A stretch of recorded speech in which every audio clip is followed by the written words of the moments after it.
Surprise ಆಗಿ ನನಗೋಸ್ಕರ ಕೇಕನ್ನು ತರಿಸಿದ್ದಾರೆ ನನ್ನ ಮಕ್ಕಳು. ನನಗಂತೂ ನಂಬೋಕ್ಕೆ ಆಗಲಿಲ್ಲ. ಫಸ್ಟ್ ಟೈಮು ಕೇಕನ್ನು ತರಿಸಿ ನನ್ನ ಬರ್ತ್ಡೇ ಸೆಲೆಬ್ರೇಟ್ ಮಾಡ್ತಾ ಇದ್ದಾರೆ. ತುಂಬಾ ಖುಷಿ ಆಗ್ತಾ ಇದೆ.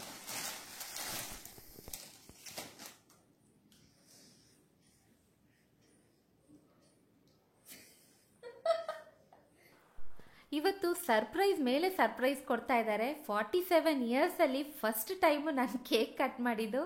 ಹಾಗೆ ಒಂದು ಸ್ಪೋರ್ಟ್ಸ್ ವಾಚ್ ಅಥವಾ ಸ್ಮಾರ್ಟ್ ವಾಚ್ ಅಂತ ಹೇಳ್ಬೋದು, ಅದನ್ನು ಕೂಡ ಗಿಫ್ಟ್ ಮಾಡಿದ್ರು. ಇದೆಲ್ಲ ಯಾವಾಗ ಬುಕ್ ಮಾಡಿದ್ರು, ಯಾವಾಗ ತರಿಸಿದ್ರು ಅಂತಲೇ ಗೊತ್ತಾಗಲಿಲ್ಲ ನನಗೆ.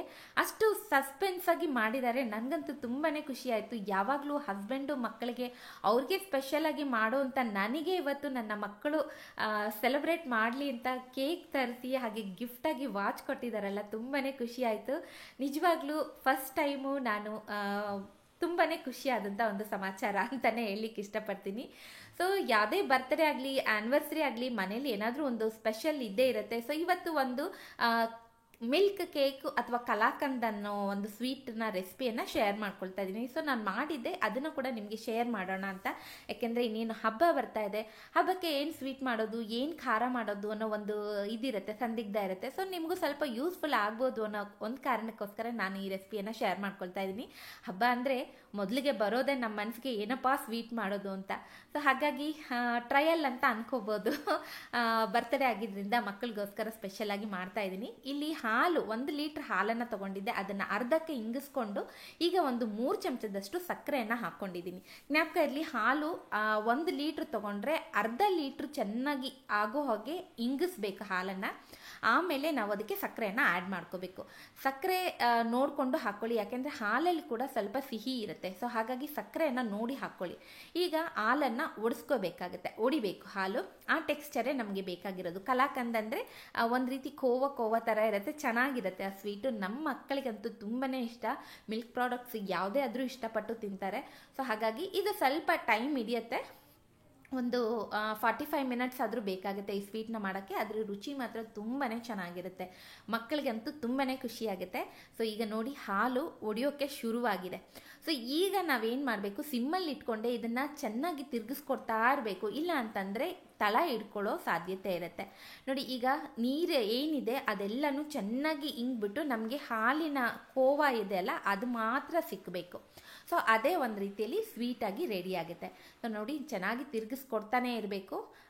ಇಲ್ಲ ಅಂತಂದರೆ ಇಷ್ಟೊತ್ತು ಕಷ್ಟಪಟ್ಟಿದ್ದು ಸೀದೋಗ್ಬಿಟ್ರೆ ಆಮೇಲೆ ಬೇಜಾರಾಗುತ್ತೆ. ಸೊ ಹಾಗಾಗಿ ಅಲ್ಲೇ ನಿಂತ್ಕೊಂಡು ಚೆನ್ನಾಗಿ ತಿರುಗಿಸ್ಕೊಡ್ಬೇಕು. ನೋಡಿ ಈಗ ಆಲ್ಮೋಸ್ಟ್ ಆಗ್ತಾ ಬಂತು. ಒಂದು ಚೂರು ನೀರಿದೆ, ಅದನ್ನು ಕೂಡ ಇಂಗಿಸ್ಕೊಂಡ್ರೆ ನಮ್ಮ ಕಲಾಕಂದ್ ಅಥವಾ ಮಿಲ್ಕ್ ಕೇಕ್ ತುಂಬಾ ರುಚಿಯಾಗಿ ಟೇಸ್ಟಿಯಾಗಿರುತ್ತೆ. ಹಾಗೆ ಹೆಲ್ತ್ಗೆ ಕೂಡ ತುಂಬಾ ಒಳ್ಳೆಯದಾದಂಥ ಒಂದು ಸ್ವೀಟ್ ರೆಡಿ. ಈಗ ನಾನು 1 ಸ್ಪೂನಷ್ಟು ತುಪ್ಪವನ್ನು ಸೇರಿಸ್ಕೊಳ್ತಾ ಇದ್ದೀನಿ.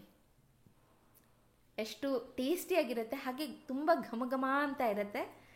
ಸೊ ಇದನ್ನು ಚೆನ್ನಾಗಿ ಸಿಮ್ಮಲ್ಲಿ ಇಟ್ಕೊಂಡ್ರೆ ನಾವು ತಿರುಗಿಸ್ಕೊಡ್ತಾ ಇರಬೇಕಾಗತ್ತೆ. ಸೊ ಸ್ವಲ್ಪ ನೀರಿನ ಅಂಶ ಇನ್ನೂ ಇದೆ, ಅದು ಚೆನ್ನಾಗಿ ಇಂಗೋವರೆಗೆ ಇದನ್ನು ತಿರುಗಿಸ್ಕೊಡೋಣ. ಸೊ ಸ್ವೀಟ್ ಜೊತೆಗೆ ಖಾರ ಕೂಡ ನಾನು ಮಾಡ್ತಾ ಇದ್ದೀನಿ. ಇದನ್ನು ಈಸಿಯಾಗಿ ಯಾರು ಬೇಕಾದರೂ ಮಾಡ್ಕೋಬೋದು. ಸೊ ಆ ಖಾರದ ರೆಸಿಪಿಯನ್ನು ಕೂಡ ನಾನು ಇದಾದ ನಂತರ ಶೇರ್ ಮಾಡ್ಕೊಳ್ತೀನಿ. ಸೊ ಈಗ ನೋಡಿ ಆಲ್ಮೋಸ್ಟ್ ಆಗ್ತಾ ಬಂದಿದೆ. ಸೊ ಪೂರ್ತಿಯಾಗಿ ಹಿಂಗಿದೆ ನೋಡಿ, ಈ ಟೆಕ್ಸ್ಚರ್ ಆದರೆ ಸಾಕಾಯಿತು. ನಮ್ಮ ಸ್ವೀಟ್ ಆಲ್ಮೋಸ್ಟ್ ರೆಡಿ ಆಯಿತು. ಸೊ ಇದನ್ನು ನಾನು ಒಂದು ತುಪ್ಪ ಬೆಳೆದಿರುವಂಥ ಕಪ್ಗೆ ಶಿಫ್ಟ್ ಮಾಡ್ಕೊಳ್ತೀನಿ. ನೋಡಿ ಈಗ ತಿರುಗಿಸದೆ ಎಲ್ಲ ಕಡೆ ಒಂದು ಉಂಡೆಯಾಗಿ ಸಿಕ್ಕತ್ತೆ ನಮಗೆ. ಆಗಲೇ ಹೇಗಿತ್ತು, ಈಗ ನೋಡಿ ಒಂದು ಕಡೆ ನಾವು ಸೇರಿಸ್ಕೋಬೋದು. ಈಗ ತುಪ್ಪ ಬೆಳೆದಿರುವಂಥ ಒಂದು ಕಪ್ಗೆ ಅದನ್ನು ಹಾಕ್ಕೊಳ್ತೀನಿ. ಹಾಕಿ ಒಂದು 10 ನಿಮಿಷ ಇದನ್ನು ತಣ್ಣಗಾಗೋಕ್ಕೆ ಬಿಟ್ಬಿಡಬೇಕು. ನೀವು ಇದನ್ನು ಪೀಸ್ಗಳನ್ನಾಗಿ ಕಟ್ ಮಾಡಿಕೊಂಡ್ರೆ ಓಕೆ, ಅಥವಾ ನೀವು ಹಾಗೆ ಹಲ್ವಾ ಥರ ಕೂಡ ತಿನ್ಬೋದು, ತುಂಬಾ ಚೆನ್ನಾಗಿರುತ್ತೆ. ಸೊ ಈಗ ನಾನು ಅದನ್ನು ಒಂದು 10 ಮಿನಿಟ್ಸು ತಣ್ಣಗಾಗಲಿಕ್ಕೆ ಬಿಟ್ಬಿಡ್ತೀನಿ. ಈ ರೀತಿ ಕ್ಲೀನಾಗಿ ಸೆಟ್ ಮಾಡಿ ಮುಚ್ಚಿ ಬಿಟ್ಬಿಡೋಣ. ಖಂಡಿತ ನೀವು ಕೂಡ ಟ್ರೈ ಮಾಡಿ. ಈಗ ದೀಪಾವಳಿಗೆ ಸ್ವೀಟ್ ಯಾವ್ದು ಮಾಡೋದು, ಏನು ಮಾಡೋದು ಅನ್ನೋ ಒಂದು ಇದಿರುತ್ತೆ. ಸೊ ನೀವು ಕೂಡ ಇದನ್ನು ಟ್ರೈ ಮಾಡ್ಬೋದು. ಎಲ್ರಿಗೂ ತುಂಬಾ ಇಷ್ಟ ಆಗುತ್ತೆ. ತುಂಬ ಜ್ಯೂಸಿಯಾಗಿ, ಸಾಫ್ಟಾಗಿ, ಟೇಸ್ಟಿಯಾಗಿ ತುಂಬ ಚೆನ್ನಾಗಿರುತ್ತೆ. ನೋಡಿದ್ರಾ, ಎಷ್ಟು ನೋಡಲಿಕ್ಕೆ ತುಂಬಾ ತಿನ್ನಬೇಕು ಅನ್ನೋಷ್ಟ್ರ ಮಟ್ಟಿಗೆ ಕಾಣಿಸ್ತಾ ಇದೆ. ಹಾಗೆ ರುಚಿ ಕೂಡ ತುಂಬಾ ಚೆನ್ನಾಗಿರುತ್ತೆ. ಸೊ ಈಗ ಇದನ್ನು ನಾನು ಸಣ್ಣ ಪೀಸ್ಗಳನ್ನಾಗಿ ಕಟ್ ಮಾಡ್ಕೊಳ್ತೀನಿ. ಹೇಳ್ದಾಗೆ ಪೀಸ್ಗಳನ್ನಾಗಿ ಆದರೂ ಮಾಡ್ಕೋಬೋದು, ಅಥವಾ ಹಾಗೆ ನೀವು ಹಲ್ವದ ರೀತಿ ಕೂಡ ತಿನ್ಕೋಬೋದು, ಅಷ್ಟು ಚೆನ್ನಾಗಿರುತ್ತೆ. ಸೊ ತಣ್ಣಗಾದಮೇಲೆ ಇದನ್ನು ಪೀಸ್ಗಳನ್ನಾಗಿ ಕಟ್ ಮಾಡಿ ಕೊಡ್ತಾ ಇದ್ದೀನಿ. ಈಗ ಫಸ್ಟಿಗೆ ಮಕ್ಕಳಿಗೆ ಕೊಟ್ಬಿಡ್ತೀನಿ. ಸೊ ಟೇಸ್ಟ್ ಮಾಡಿ ಹೇಳ್ತಾರೆ ಅವರೇ ಹೇಗಿದೆ ಅಂತ. ನನಗಂತೂ ತುಂಬಾ ಖುಷಿ ಆಗ್ತಾ ಇದೆ. ಒಂದು ಸ್ಪೆಷಲ್ ಡೇಯಲ್ಲಿ, ಮೆಮೊರಬಲ್ ಡೇ. ಸೊ ಆ ದಿನದಲ್ಲಿ ನಾನು ಈ ಸ್ವೀಟ್ ರೆಸಿಪಿಯನ್ನು ನಿಮ್ಮ ಜೊತೆ ಕೂಡ ಶೇರ್ ಮಾಡ್ಕೊಳ್ತಾ ಇದ್ದೀನಿ. ಸೊ ಈಗ ನಮ್ಮ ಕಲಾಕಂದ್ ಅಥವಾ ಮಿಲ್ಕ್ ಕೇಕ್ ಇದೆ, ರೆಡಿ ಆಗಿದೆ. ಸೊ ನೋಡಲಿಕ್ಕೆ ಎಷ್ಟು ಚೆನ್ನಾಗಿದೆ ಅಲ್ವಾ? ಹಾಗೆ ತಿನ್ನಲಿಕ್ಕೆ ಕೂಡ ತುಂಬಾ ಚೆನ್ನಾಗಿರುತ್ತೆ. ಈಗ ಮೊದಲಿಗೆ ಫಸ್ಟು ಮಕ್ಕಳಿಗೆ ಕೊಟ್ಬಿಡಬೇಕು. ಏನೇ ಸ್ವೀಟ್ ಮಾಡಿದ್ರು ಫಸ್ಟು ನಾನು ಅದನ್ನು ಹಾಗೆ ತೆಗೆದಿಡಲ್ಲ, ಅವ್ರಿಗೆ ಟೇಸ್ಟ್ ಮಾಡಲಿಕ್ಕೆ ಕೊಟ್ಬಿಡ್ತೀನಿ. ಸೊ ತುಂಬ ಚೆನ್ನಾಗಾಗಿದೆ ಅಂತ. ಸೊ ಇದನ್ನು ನೀವು ಕೂಡ ಟ್ರೈ ಮಾಡಿ. ಈಗ ಖಾರದ ರೆಸಿಪಿ ಇದು ತುಂಬ ಈಸಿ, ಯಾರು ಬೇಕಾದರೂ ಈಸಿಯಾಗಿ ಮಾಡ್ಕೋಬೋದು.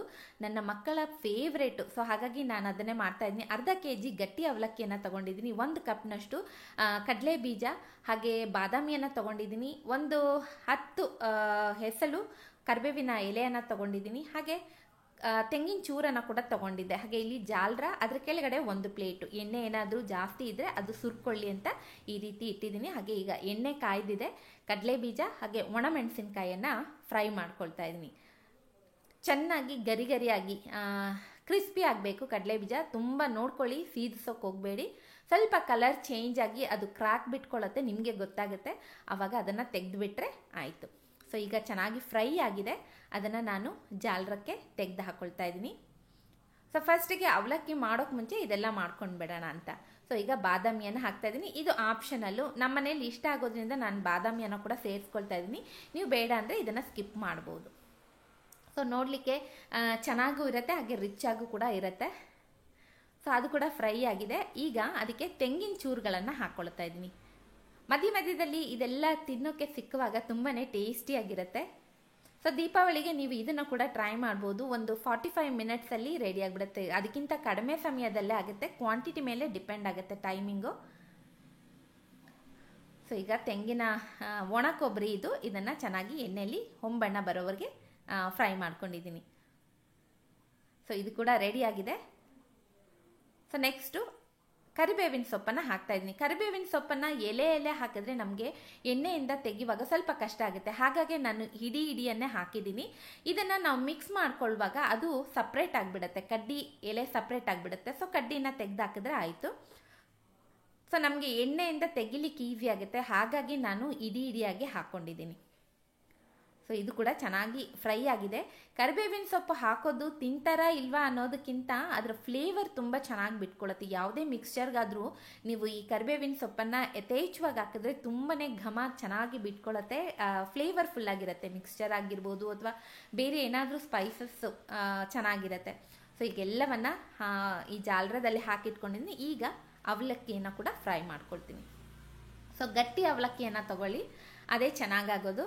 ನೋಡಿ, ಎಣ್ಣೆಯಲ್ಲಿ ಹಾಕಿದ ತಕ್ಷಣ ಅದರ ಕಲರ್ ಚೇಂಜ್ ಆಗುತ್ತೆ, ಹಾಗೆ ಚೆನ್ನಾಗಿ ಅರಳ್ಕೊಳ್ಳುತ್ತೆ. ಸೊ ಈಗ ಆಗಿದೆ. ತುಂಬಾ ಬೇಗ ಆಗಿಬಿಡುತ್ತೆ. ಅವಲಕ್ಕಿ ಅಂತೂ ಸಖತ್ ಫಾಸ್ಟಾಗಿ ಫ್ರೈ ಆಗುತ್ತೆ. ಸೊ ಈಗ ಎಲ್ಲವನ್ನು ತೆಗೆದು ಹಾಕ್ತಾ ಇದ್ದೀನಿ ಆ ಜಾಲರಕ್ಕೆ. ಏನಾದರೂ ಎಕ್ಸ್ಟ್ರಾ ಎಣ್ಣೆ ಇದ್ದರೆ ಚೆನ್ನಾಗಿ ಸುರ್ಕೊಳ್ಳಿ ಅಂತ. ನೋಡಿ, ಈ ರೀತಿ ಜಾಲರಕ್ಕೆ ಹಾಕಿದ್ದೀನಿ. ಸೊ ಎಲ್ಲವನ್ನ ಮಾಡ್ಕೊಳ್ತೀನಿ. ಇದು ಅರ್ಧ kg ಅವಲಕ್ಕಿಯನ್ನು ನಾನು ಫ್ರೈ ಮಾಡಿ ಇಟ್ಕೊಂಡಿದ್ದೀನಿ. ಕೆಳಗಡೆ ಎಣ್ಣೆ ಕಲೆಕ್ಟ್ ಆಗುತ್ತೆ. ಸೊ ಈ ಥರ ಜಾಲರಲ್ಲಿ ಹಾಕಿಟ್ಕೊಂಡ್ರೆ ಒಳ್ಳೆಯದು. ಸೊ ನಿಮಗೆ ತೋರಿಸ್ತೀನಿ ಕೆಳಗಡೆ ಎಷ್ಟು ಎಣ್ಣೆ ಕಲೆಕ್ಟ್ ಆಗಿದೆ ಅಂತ ನೋಡಿ. ಸೊ ಹಾಗಾಗಿ ಈ ರೀತಿ ಜಾಲರಲ್ಲಿ ಹಾಕ್ಕೊಂಡ್ರೆ ಒಳ್ಳೆಯದು. ಸೊ ಈಗ ಇದನ್ನು ಒಂದು ದೊಡ್ಡ ಬೌಲ್ಗೆ ಹಾಕ್ಕೊಂಡು ಮಿಕ್ಸ್ ಮಾಡ್ಕೊಳ್ಳೋಣ. ಇದಕ್ಕೆ ಅಚ್ಚ ಖಾರದ ಪುಡಿ ಹಾಗೆ ಉಪ್ಪು ಎಷ್ಟು ಬೇಕು, ಸ್ಪೈಸ್ ಜಾಸ್ತಿ ಬೇಕಂದರೆ ಅದ್ರ ಪ್ರಕಾರ ನೀವು ಉಪ್ಪು ಖಾರವನ್ನು ಆ್ಯಡ್ ಮಾಡ್ಕೋಬೋದು. ಈಗ ನಾನು ಒಂದು ದೊಡ್ಡ ಬೌಲ್ಗೆ ಇದನ್ನು ಹಾಕ್ಕೊಂಡು ಚೆನ್ನಾಗಿ ಮಿಕ್ಸ್ ಮಾಡ್ಕೊಳ್ತೀನಿ. ಉಪ್ಪು ಖಾರವನ್ನು ಹಾಕಿ ಮಿಕ್ಸ್ ಮಾಡಿಕೊಂಡ್ರೆ ನಮ್ಮ ಮಿಕ್ಸ್ಚರ್ ರೆಡಿ ಆಗುತ್ತೆ. ತುಂಬಾ ಟೇಸ್ಟಿಯಾಗಿರುತ್ತೆ. ಎಲ್ರಿಗೂ ಅವಲಕ್ಕಿ ಮಿಕ್ಸ್ಚರ್ ಅಂದರೆ ಎಲ್ರಿಗೂ ಇಷ್ಟ ಆಗುತ್ತೆ. ಸೊ ಖಂಡಿತ ನೀವು ಈ ದೀಪಾವಳಿಯಲ್ಲಿ ಟ್ರೈ ಮಾಡಿ. ಬೇಗನೆ ಈಸಿಯಾಗಿ ಕ್ವಿಕ್ಕಾಗಿ ಆಗುವಂಥ ಒಂದು ರೆಸಿಪಿ. ಸೊ ಇವತ್ತು ನನ್ನ ವ್ಲಾಗ್ ಹೇಗಿತ್ತು, ನನ್ನ ಸ್ಪೆಷಲ್ ಬರ್ತ್ಡೇ ವ್ಲಾಗು, ಹಾಗೆ ನಾನು ಮಾಡಿದಂಥ ಸ್ವೀಟು ಖಾರದ ರೆಸಿಪಿ ನಿಮಗೆ ಇಷ್ಟ ಆಗಿರುತ್ತೆ ಅಂದ್ಕೊಳ್ತೀನಿ.